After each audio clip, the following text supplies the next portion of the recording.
Mēs tagad atrodamies pie vienas no senās Romas triumfa arkām.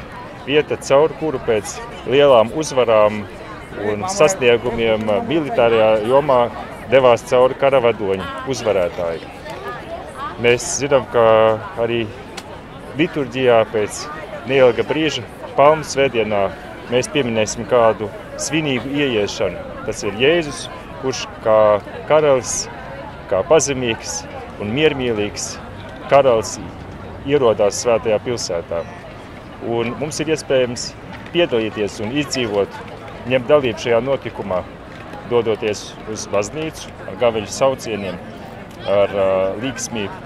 Mēs varam piedalīties šajā notikumā, atcerēties to, būt klātesoši tajā Palmu svētdienā. Svētdienā, kurā mēs dievkalpojumu iesākam ar svinīgo liturģiju.